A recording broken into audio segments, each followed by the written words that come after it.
What do you essentially see as, well, let me rephrase the question. What do you think happened to the Black Revolution?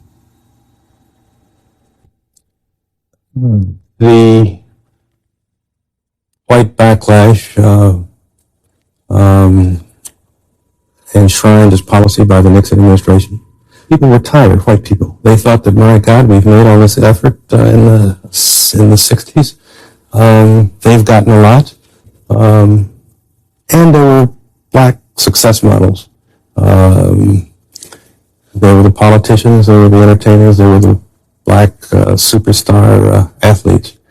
And so people could look at these statistics, they could look at the few sprinkling of superstars, and beyond that glittering facade, they could not see the poverty, the generations of kids growing up never knowing either parent to have worked. And the country was anxious. You remember back, there was a big newspaper and media fad about discovering the new black middle class about 5 years ago. That flowed from this, and that emphasis on the new black middle class and new black affluence diverted attention from the real job to be done, which was to get the poorest class of blacks economic opportunities. Bitch, better have my mind up to Rihanna while the whole club fucking wasted. Every time I drop, I am the only thing I play. Yeah, if I got 200, y'all in my review, you're wasted. Where there?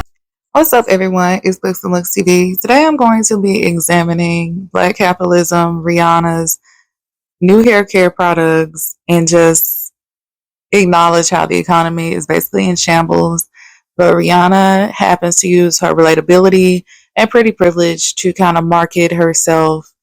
I want to talk about like the power of community and group economics briefly, and also how capitalism basically disturbs the humanity of people, specifically Black people. So Dolores Mullings pretty much talks about how in Rihanna's video, Bitch Better Have My Money, how she tortures and pretty much unalives her accountant's wife and then murders the accountant. The content in the video is similar to Hollywood's popular culture that glorifies violence. However, only minor attention is given to this violence. So I think that it's justified typically if someone owes you money to give it to you. And Rihanna had like a big scandal of like her money being missing and people empathizing with it. And so ironically, people did celebrate that song where she talked about how she needed her money. I don't think Rihanna has gotten off of this cliff because she's now a billionaire and she's treating the common people like we should give her money. So she's doing what she's supposed to do as a billionaire. I do think that people often don't hold her accountable. They're associating Rihanna with who she was. You're a billionaire, a young billionaire at that. I'm just saying, so. Don't come to my house asking me for $20.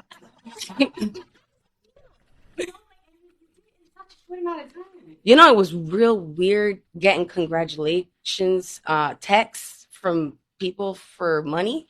I was just like, wait, how does, I never got congratulated for money before. Like, that shit is crazy. But it made sense when I realized that it was inspiring to people, that they felt like this is something that they could achieve. Yes. Knowing where I've come from, knowing my humble beginnings, they see the possibility and it gives them hope. And that made me feel really happy.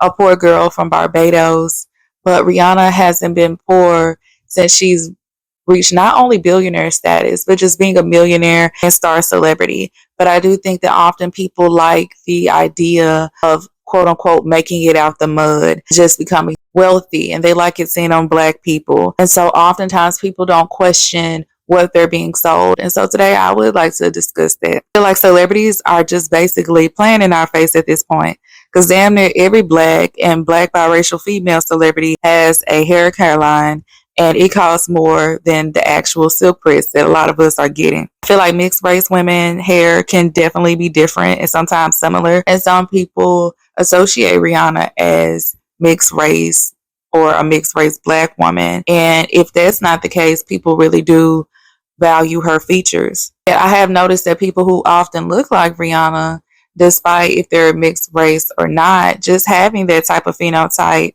people, since it's desired, they don't have to work hard to prove that their brand works because their image is sold through their product.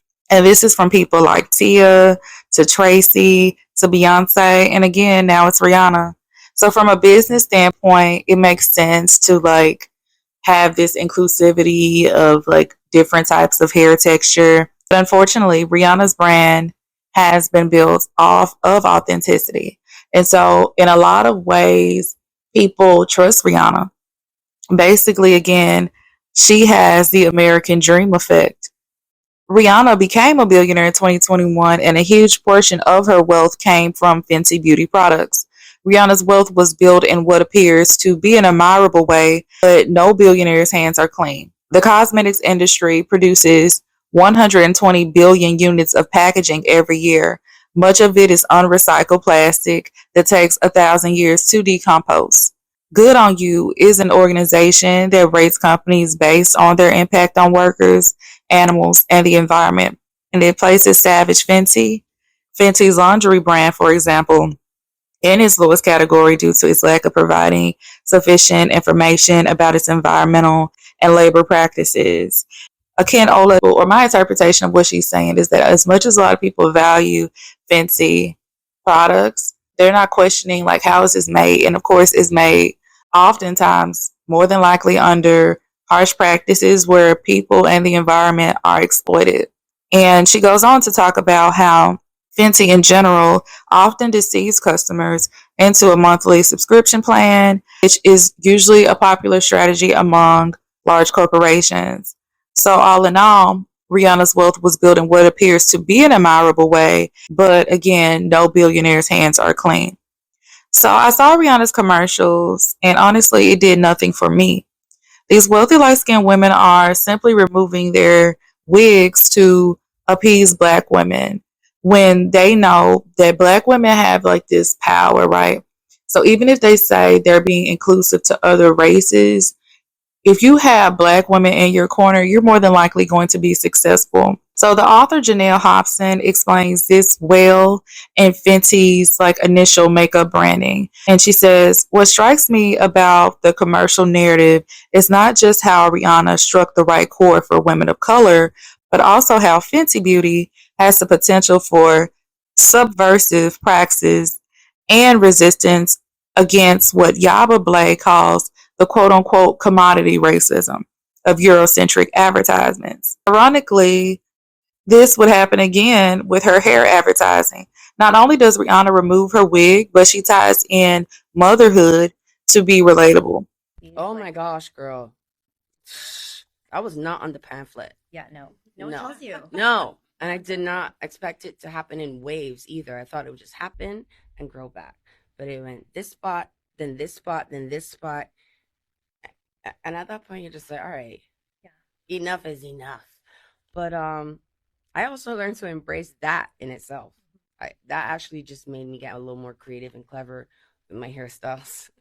Why her hair isn't long and flowy like Beyonce's has been criticized. And so Rihanna would mention how postpartum hair loss contributed to that. Again, goes to make up for Rihanna understanding how long hair is usually deemed as a signifier of like good health, unfortunately. But I also think Rihanna understands again what people expect of her selling hair care. So initially people were like, oh girl, you trying to sell hair care, but you're wearing a short wig. And so she removes that pixie wig and she shows her hair. And some people are still like, girl, your hair isn't long. Your hair looks damaged. And then there are other people who are like, oh, how do I get those curl patterns? And who do you think those people happen to be? Typically black women, whom some aren't even natural, but because they want to feel some beauty proximity to Rihanna, they think that those hair care products can pretty much change their lives.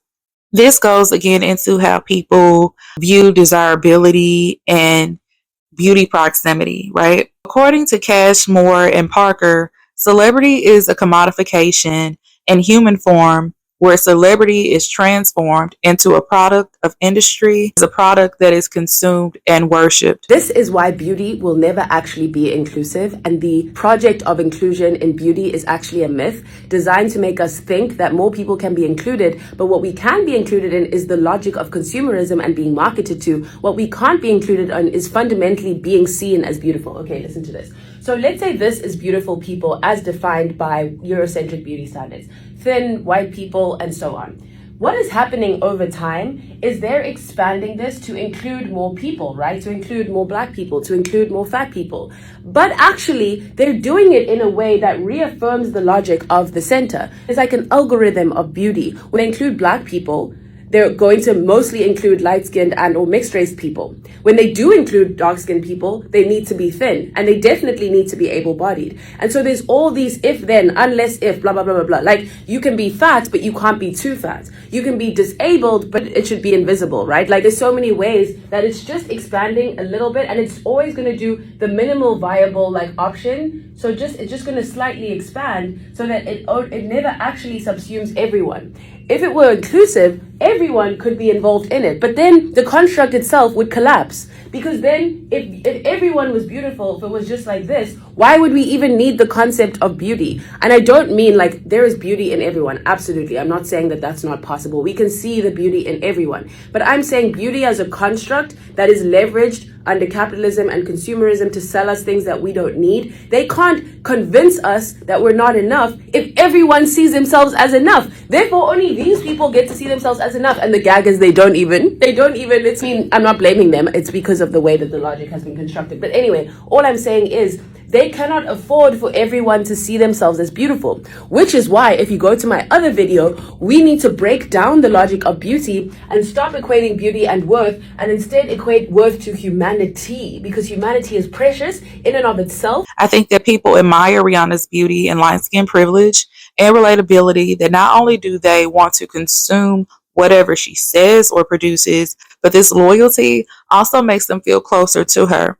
Even though she has no idea they exist per se, but just like her fan base nickname, the Navy, she knows that there are masses of people who are dedicated and will ride her wave. In the book Buy Black by Aria Holiday, she uses various examples how cultural capitalism is created and marketed typically from the hands of black women to mainstream media. She says, the argument that marginalized people make for greater inclusion as a response to historical erasure is usually made at the level of visibility, partially because finally seeing ourselves communicates some level of inclusion in the mainstream.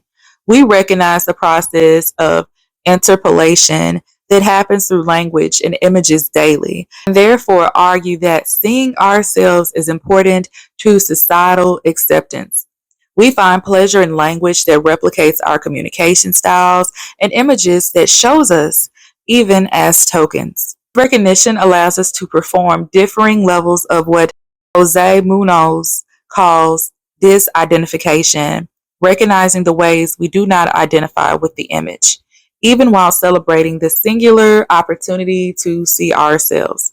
In the days of the Black Panther Party, empowerment came from self-determination and power to the people. Basically, black people deciding how we should take care of ourselves. This was displayed in education and meal programs for women and children, etc. This empowered black people to pool their resources together through community and collective action power. It was said by J. Edgar Hoover that the Black Panther Party was the biggest threat to national security. Imagine that, black people loving and taking care of each other. So it's not surprising that Richard Nixon would introduce the ideology of black capitalism. As restated by Robert Weems Jr., Richard Nixon viewed an uncontrolled black power movement as a major threat to the internal security of the United States during the late 1960s and early 1970s. To address the situation, Nixon developed his Black Capitalism Initiative as a domestic version of his widely publicized foreign policy initiative of Detente, which sought to contain the power of the Soviet Union and China. Moreover, just as Nixon and Henry Kissinger linked concessions associated with Detente to Soviet and Chinese behavior modification, the Nixon presidency offered African Americans the notion of black capitalism as an incentive to move away from the notion of bomb, baby, bomb. So let's get back to Rihanna's marketing and Fenty. Janelle Hobson basically discusses like Caribbeans and just like general politics around beauty. She says, while some Caribbeanists like Carol Boyce Davies would view such globalization practices as potentially erasing Rihanna's blackness and Caribbeanness, we may recognize here instead the visibility politics accorded with what Davies calls the quote-unquote blonding of the black female body. One that pop stars from Rihanna to Beyonce to Nicki Minaj have negotiated in the commercial presentation of their bodies. However, Rihanna's own self-presentation at the end of the Fenty beauty ad, which anchors the commercial, signifies that she is not simply a capitalist appealing to other women. She is, in fact, a beautiful woman who is also, quote unquote, one of us. A normalized, localized, and eventually globalized presentation of the self that dares to suggest blackness as a default identity can indeed be, quote unquote, everyone else. A direct departure from the normalization of whiteness. After all, it is not surprising to imagine a woman of African descent, albeit one with lighter skin privilege, envisioning a beauty line for racial inclusivity. So now I'm going to play some public opinion and then I'm going to conclude. A lot like when Beyonce announced the release of her hair care line, a lot of people are sharing the commentary that Rihanna never wears her natural hair. Why does she have a natural hair care line? And Rihanna comes out and shows you her natural hair. And now the commentary is, she's bald-headed, she don't got no hair. Why does she have a natural hair care line? What are your thoughts? Does this feel like a money grab? Are celebrities making hair care lines even though they don't really care about hair care? Can you really be an advocate for natural hair if you rarely show yours? Leave your thoughts below. Rihanna, you have done it again. You have done it. Yes, because we had Fenty Beauty, Fenty Skin, Fenty's clothes, Fenty shoes. Now we have Fenty Air.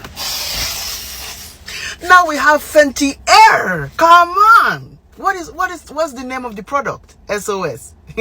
SOS, please, hair rescue. I know it. If you're clever, you will do it. And then next we can have Fenty furniture.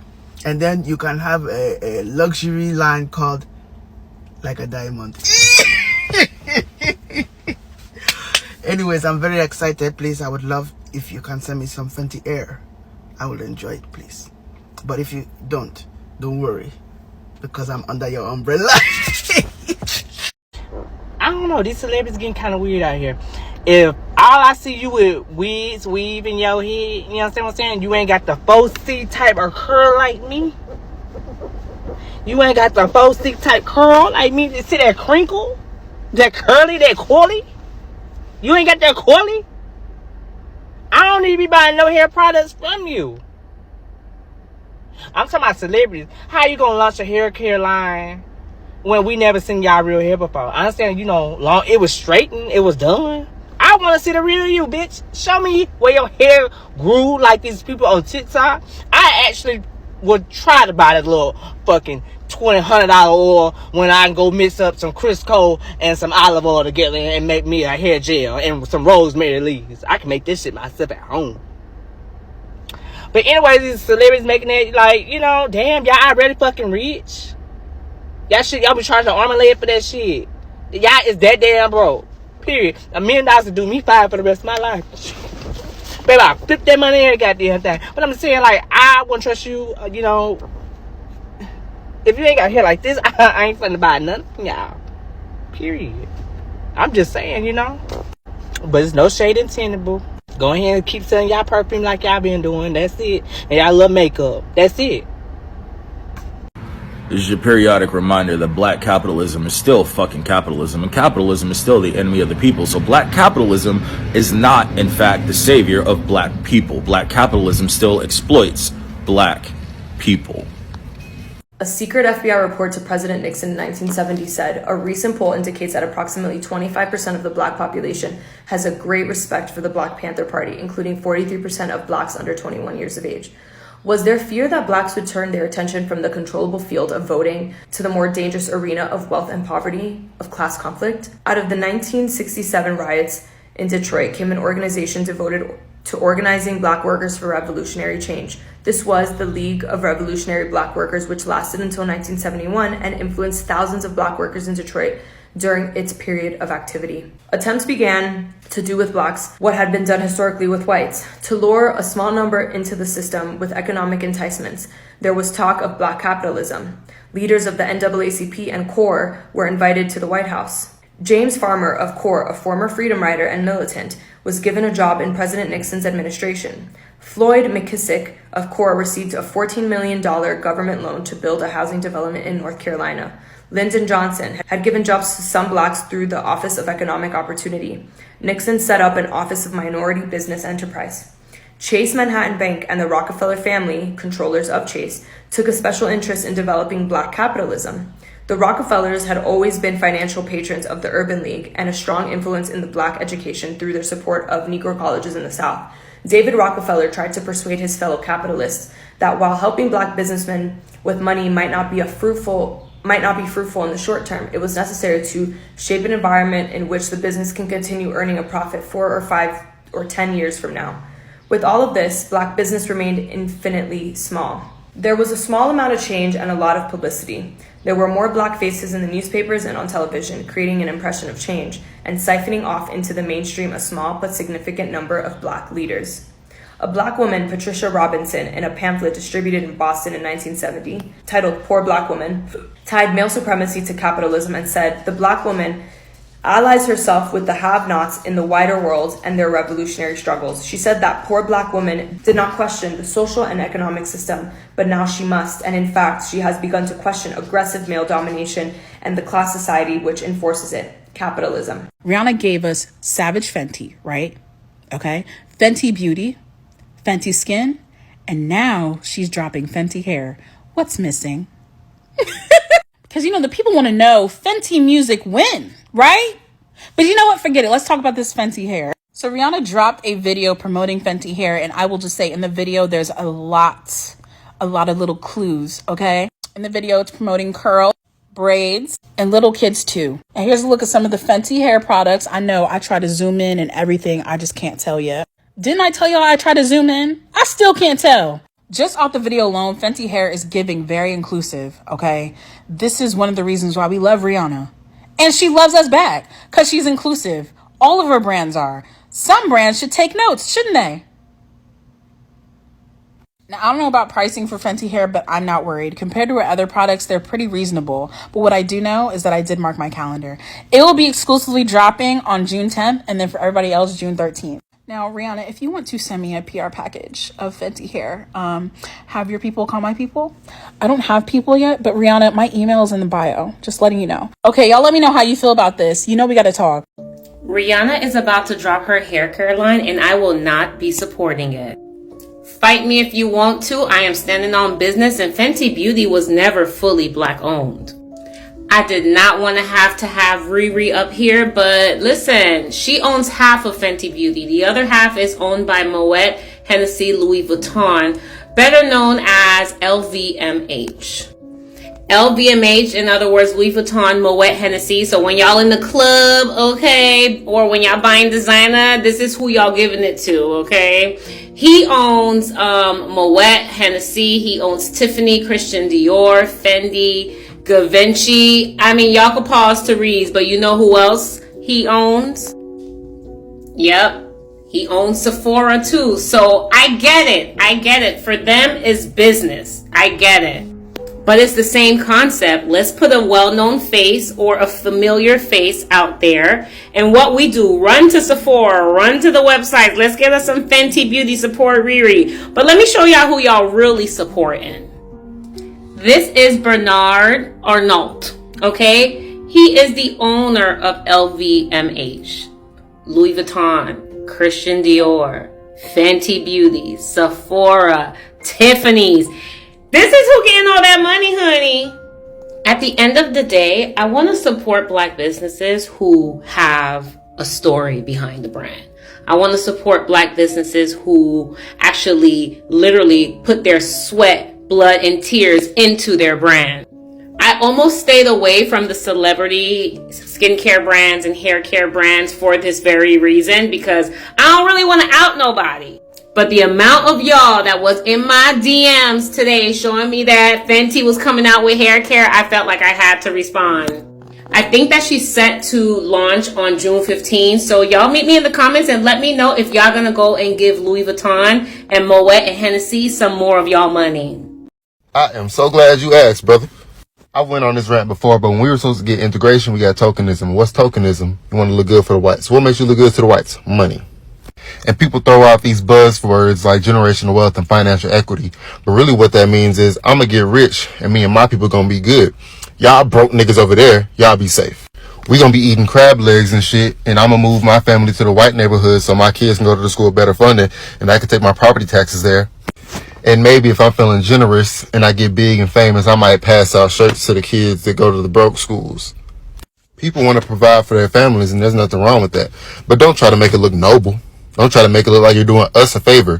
You're doing for you, and there's no problem with that. Just keep it to yourself. That Nixon developed a Black capitalism initiative because he viewed the Black power movement as a threat to national security in this article. Black capitalism is a notion that Black people can gain from capitalism, which makes as much sense as me saying I can run faster than Usain Bolt. I might be slightly hotter, but not faster.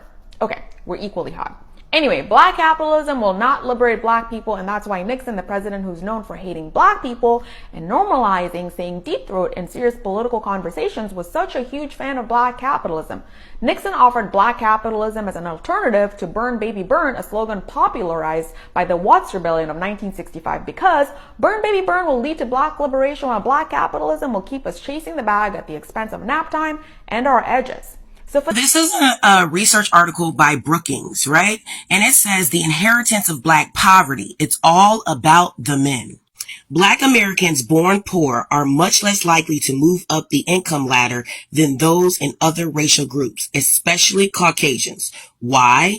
Many factors are at work, including educational inequalities, neighborhood effects, workplace discrimination, parenting, access to credit, rates of incarceration, and so on. If that man works, at whatever job, and is a good man and is good to you and honors the house and honors his wife and does what he can, because his gift may not be your gift. Exactly. That is okay.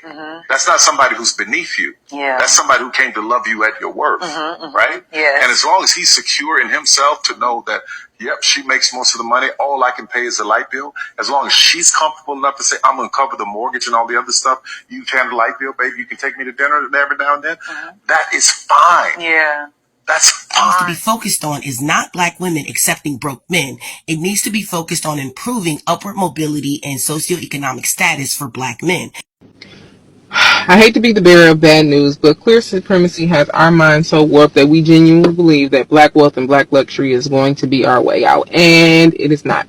Unless we are willing to ravage communities, unless we are willing to literally destroy entire cultures, then we will not be able to mimic what it is that was done in order for these communities to obtain the wealth that they have. And we don't ever find it a coincidence that the same exact people that enslaved, destroyed, ruined entire families now control most of the wealth. Rental properties. I hope your tenants unionize and buy up your building cooperatively, and I hope you... We're going to fight racism, not racism, but we're going to fight with solidarity. We said we're not going to fight capitalism with Black capitalism, but we're going to fight it with socialism. More specifically, Black capitalism, and trying to make excuses for it and defend it.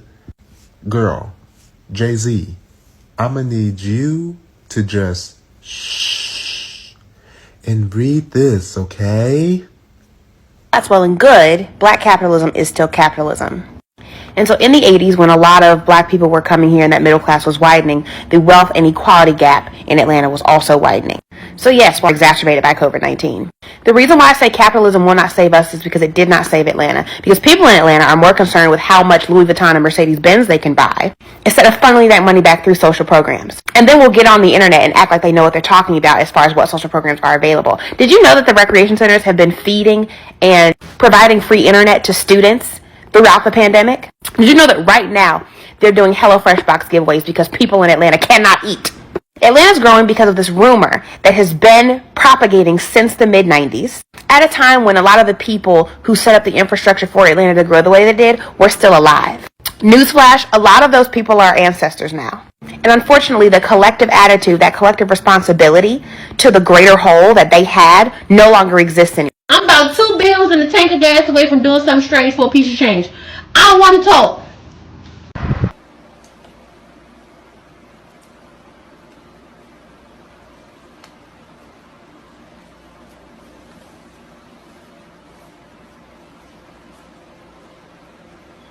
I think it's funny celebrities see everything we say about them online. We was talking shit about Rihanna and that wig she had on.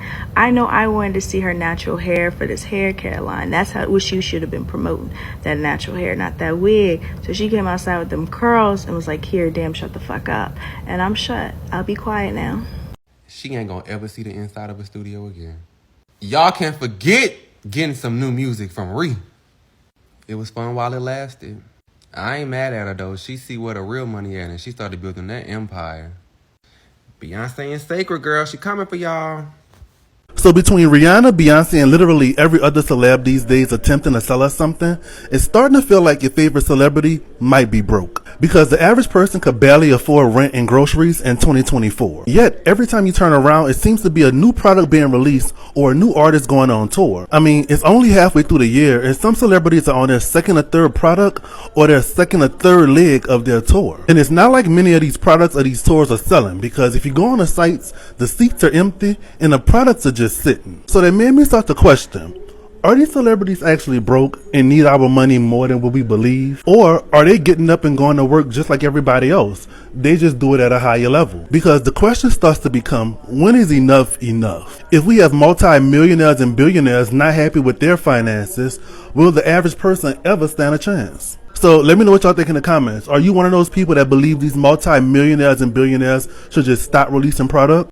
Or do you feel like it's fine and they should be able to release as many products as they want? I mean, hey, they're broke just like everybody else, right?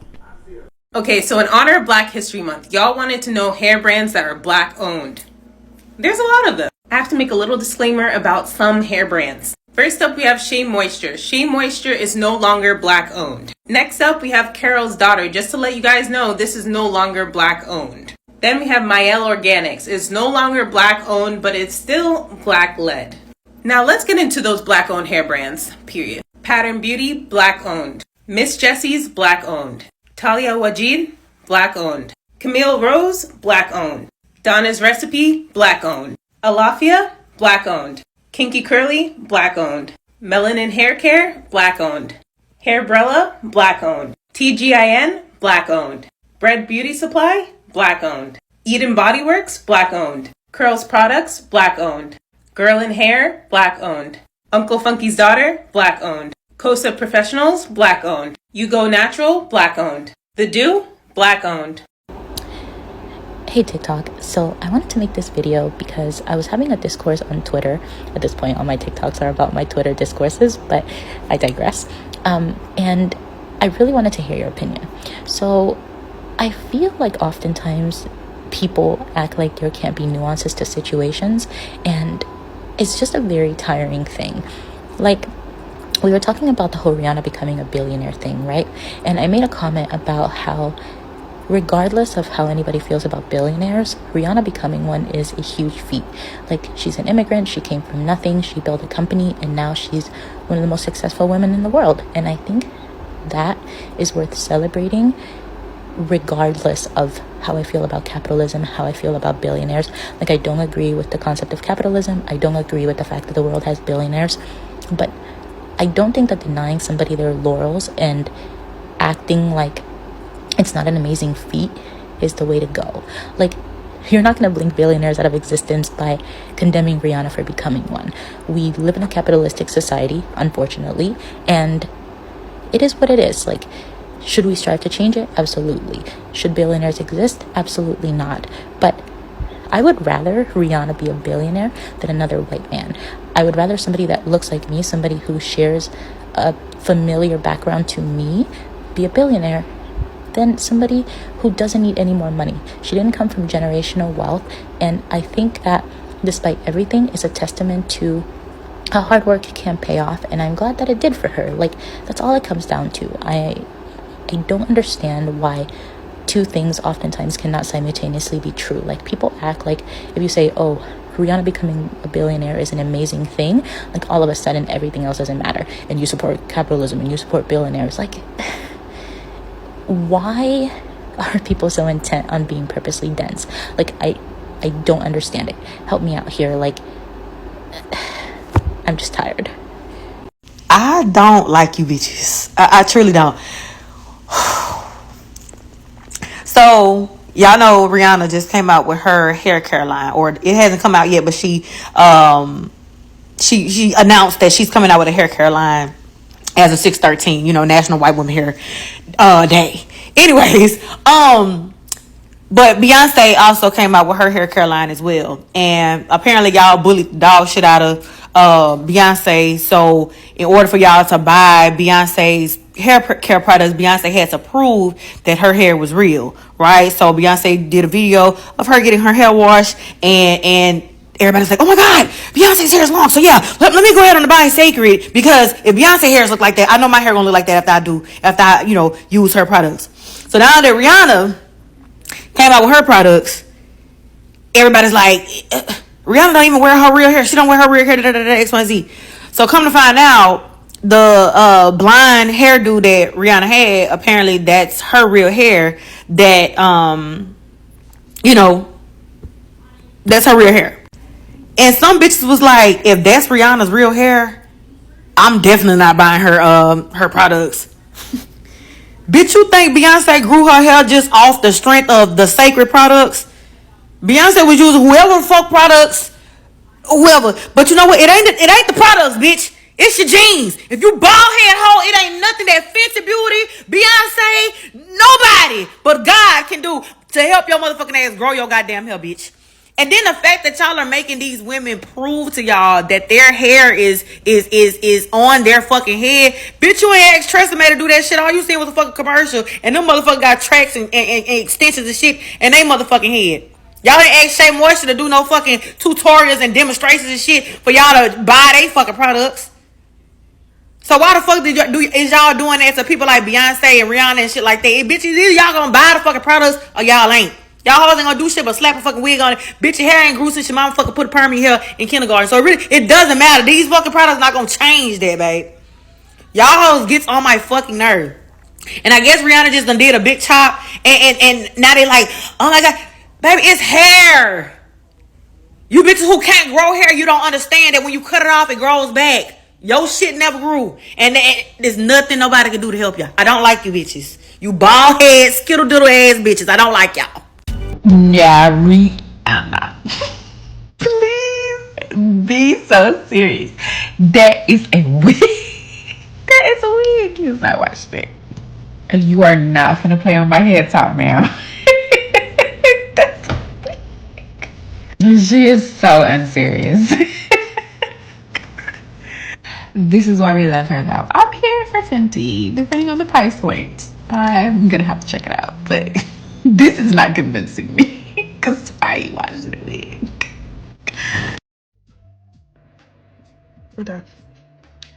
I really hope this post reaches my target audience, because I genuinely believe that people are unaware of what's going on right now, right?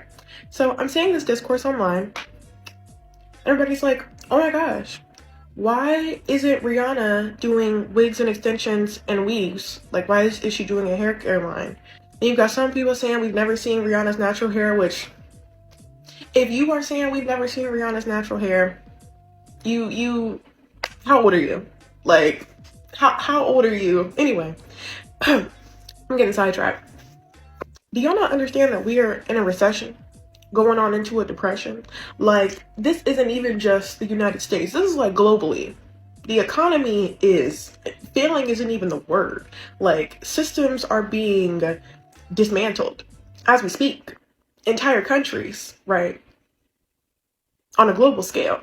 We are currently in an age of, like, literally, we are literally shifting world superpowers. Like, seriously, right? So, what, how much is a good wig and extensions? That's not cheap, that's not synthetic, that's 100% human hair. I won't say raw, because that's pushing it. But a good human hair wig gonna run you minimum $150 for the shortest length. Some good extensions, minimum $25 for a pack. Minimum. For a pack of extensions. There are people who are losing their jobs, getting laid off, can't get a job. In what way would it be wise economically for her to come out with wigs and extensions?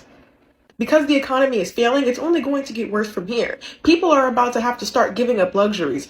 Why do you think that the clean girl aesthetic is coming in? People are regressing from wearing the big eyelashes and getting their nails done, and we're shifting towards a more natural look. Why do you think that they're coming out with all of this natural makeup, these natural products, these lip products? Because they are selling what people are going to be buying. They are selling what is going to be prioritized. This is not a time of luxury. This is a time of necessity. They are selling the bare necessities. Rihanna is not going to do wigs and weaves because wigs and weaves are a luxury. And I really genuinely believe that a lot of Black women don't understand that because wigs and weaves are so integral to their identity. There are a lot of women who will put buying a wig and weave over paying for their bills, over basic necessities, because they are unable to exist in their natural state, because their identity is linked to the wig/weave that they have on their head. Like, I literally just saw a TikTok video right before I made this video of a girl, and she, in the caption, it said, "When I'm wearing my natural hair," and the audio said, "Oh, everybody's hair is done, my hair is done, I feel some type of way." What do you mean by that? Like, right? Please, y'all, especially in a time that is now. Now is the time, if not, I mean, y'all are going to be forced to have it be the time, but now is the time to start learning and prioritizing loving yourself in your most natural and authentic state, because come here soon, we're not going to have a choice. There's going to be no choice. You're literally not going to be able to afford these luxuries. A wig and weave is a luxury. Makeup is a luxury. Keep that in mind. Keep that in mind, please. So while we are all deep in the throes of overexposure to celebrity capitalism, Rihanna's recent launch of Fenty hair is an A+ example of authenticity. Because she's giving elevated auntie right now, and I mean that in the best way possible. The confidence to rock your natural curls on the carpet creates a level of trust for the consumer. Black women know a head full of healthy curls, and the peek behind the weave IRL will help you sell product. Comes to her public persona, Miss Fenty is able to toe the incredibly thin line of aspirational and relatable, which is why the public buys what she's selling, because it still ain't an album. We'll probably get Fenty foods before another. I'm still sad, because when it comes to Riri, I'll take what I can get. Roll credits. I can't even argue this back because this is actually an excellent point. Y'all let rich white men sell your hair products all the time. And that's true. A lot of these natural hair care lines like Shea Moisture or Carol's Daughter, all those things are owned. I'm not sure of Carol's Daughter for sure, but most of them are owned by old white men. And that's an excellent point. Old white men shouldn't be selling black women hair care line. That makes sense. But in the same breath, it's like, while they're selling us these things, are they making themselves the face of these products? I'm also getting a lot of comments that they are saying that it's the obvious progression of Fenty Beauty, right? So she did makeup first and then she did skincare. Hair is the next obvious step. And my question still remains, if she wanted to do hair so badly, why would she not make A$AP Rocky the face of the hair brand, when A$AP Rocky, one of his signature things that he's known for is his hair. A$AP Rocky's signature feature is his long hair and his braids. So why would we not make him the face of Fenty hair? Now we're getting a bunch of pictures of A$AP Rocky with their son, and it seems like they let their son grow his hair out, and he also wears braids in other pictures. So why wouldn't Fenty hair be a line about men's hair care and children's hair care? Why would that not be the more natural progression? Instead of this being the face of hair care. I don't get it. Everyone in the comments talking about let her get to a bag. She's already worth $1 billion. How much more does she really need? I just don't understand. And if you're going to continue to exploit your image to sell a product, make sure it makes sense. A lot of comments talking about the Loud era. Her hair was not any better during the Loud era. It was bright. It was interesting to look at. But please zoom in. Like, even if back then she would have started a hair dye line, I think that would have also made sense, because she was doing the black, she was doing the platinum blonde, she was doing the red. It was being very dramatic through the eras, and that was a fun thing to watch. Okay, hair dye back then would have made sense. It has been well over a decade since she's been known for her hair, so this doesn't make any sense to me. I think that obviously these hair care lines, things like that, don't just pop up overnight. So I think at the very minimum, they've probably been working on this for over a year. So it's like, if you knew you were working on this, why wouldn't you make sure that every single picture that you came out from the point that you decided, like, yeah, we're going to do this, up to now, every single hair picture should have been flawless, should have been absolutely perfect, should have been given a style, should have been laid, should have been, oh my god, it should have been trending on Twitter, like, oh my god, her new hairstyle. She should have, you know, like when Jada Waiter did those braids and everybody was like, let's do the Jada Waiter braids. She should have been starting something like that, had trends going. Like, your hair should have been a topic of conversation leading up to this release. But it's released out of nowhere, especially when your hair's been looking a mess for the past year or so. It doesn't make any sense, and it's a little bit lazy. I can't hold this shit in anymore. We need to talk about this shit. Rihanna, I don't want Fenty hair. I don't want it at all. I don't know who the fuck you're marketing to, but it's not me. And I know you're a billionaire, and I know you've been successful in life. You don't even really need my coin. But as a consumer, I am so confused, baby, who you are marketing to. Because if you were marketing to a bitch like me, you would not have put that wig on. That wig would not have been that color. Like, what is the tea? Why are you not making me want it? Why are you not even attempting to do a little bust down? Like, you're not giving me nothing to work with, bitch. The actual video, like the actual little teaser video that you came out with, was hella vague. Like, okay, it's like gel and curling pomades. Do you really think I'm about to sign up for a fucking monthly membership to get gel? To get hair? Like, what? I thought we was getting bundles, bitch. So again, when we think about Black capitalism and we think about like true power, we have to examine like ways that Black bodies and just people in general have been exploited, and how at the end of the day, a lot of these things seem like instant gratification, but we have like normal people who are working, and people like myself, when I look at Fenty beauty products, I'm like, that costs the same, maybe even more than my light bill. So why the hell am I buying products to make Rihanna more richer when, again, I don't even understand how Rihanna is doing her hair. And personally, for me, I know what works for me. So again, it just seems like a cash money grab. People are not clear on capitalism because capitalism is a very vicious system. But what it does is it embroideries its viciousness with all sorts of elusive terms. For example, many of us would support capitalism because we actually believe that in a capitalist system, there's a chance for us to get the same amount of money as Rockefeller gets, because we're told that under capitalism there is equality of opportunity. So that we feel that if this year we didn't make as much as Rockefeller made, then we got to work a little bit harder, and next year we're going to make it. But if we carefully examine a capitalist system, we will see that it's based on exploitation, because the viciousness of capitalism, and the reason why once black people examine we can never be for it, is that under a capitalist system, the fruits of those who labor are enjoyed by somebody else. That is, those who do the laboring, the fruits of their labor, they don't enjoy it. As a matter of fact, we could say under capitalism that the fruits of the labor of the toiling masses are enjoyed by those who do not labor. And again, as black people, we have clear examples of it. If we were to get the fruits of our labor from slavery, just from slavery, all we got to do is go to Nixon and say, hey, look, you give us the fruits of our labor from slavery and we forget the score. We would be the richest people in the country. Again, because under capitalism, the individual exploits the labor of the people. Now, people get confused because This is a capitalist system, and it's a developed system. It's a technological system. So they combine capitalism with technology and development, and they think that there is no other possible way to develop this rapid terms of development without going through the capitalist route. But certainly we have examples that show the opposite of that. China is a clear example of that. Cuba is, North Korea, North Vietnam. These countries certainly in Africa, where countries have chosen the socialist path, such as Tanzania, Guinea, Congo, Brazzaville, Algeria, we see that there is another way to develop and get the same type of things that we have under the capitalist system, but in a system that does not exploit each other, where all of us work and the fruits of our labor are divided evenly. Let me show you how backward capitalism is. It's a backward system. We could make two statements about capitalism to show how backward it is. About America. America is a capitalist country. It's thoroughly capitalist. It's an imperialist country. But we could say that, number one, America is the most technologically advanced country in the world. And that's an undeniable fact. It's a truism. It's a truism. America is the most scientifically developed country in the world.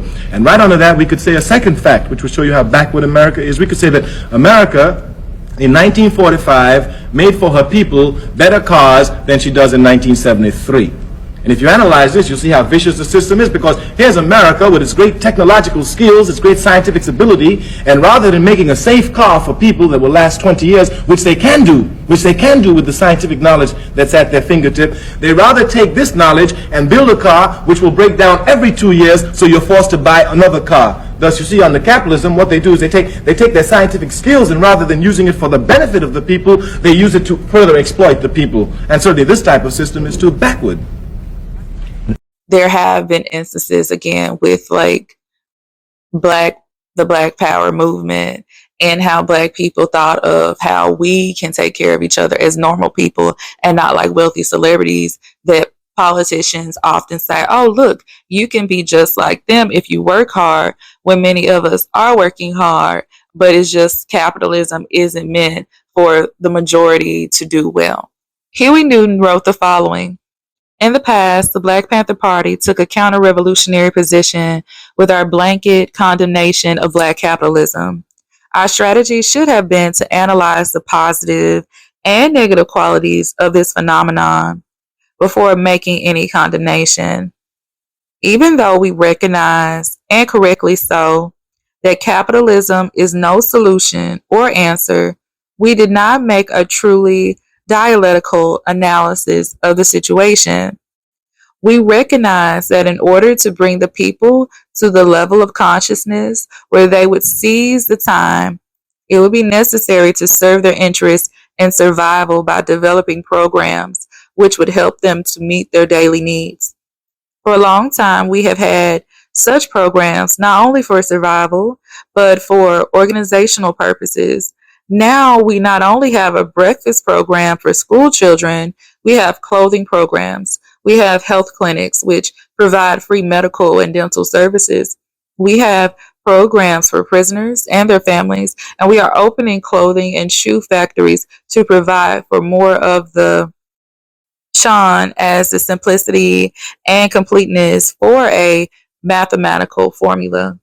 When the Black capitalist contributes to their survival programs and makes a contribution to the community will give him their support and thus strengthen his business.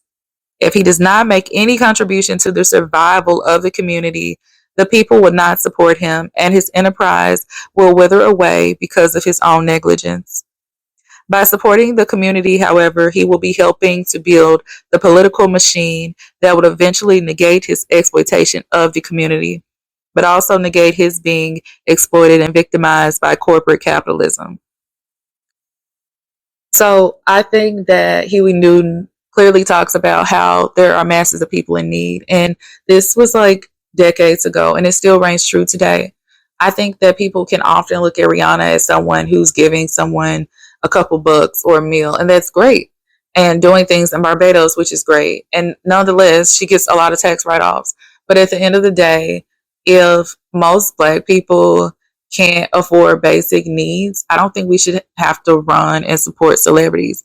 But unfortunately, there are going to be people who don't think critically about how billionaires, Black billionaires, support us because we want to live vicariously through them. So I'm going to end on this quote. It says, "We want an end to the robbery by the capitalists of our Black community. That was our position in October 1966, and it is still our position. However, many people have offered the community Black capitalism as a solution to our problems. We recognize that people in the Black community have no general dislike for the concept of Black capitalism, but this is not because they are in love with capitalism, not at all. There used to be like Black businesses, which is great. A lot of times people are supporting for their family, etc. But I used to always think it was interesting how people would like go to the hood and open up like cheap chicken restaurants or like things that generally would hurt Black bodies, right? And then they not only distance themselves from the communities, they would drive farther away into the suburbs or wherever and just live their lives. And then on the other token, just condemn Black people. I know people can say, well, people have choices, etc. But I think it's just interesting how a lot of people choose to profit off of Black bodies, whether they're Black or white, but also distance themselves from Black people.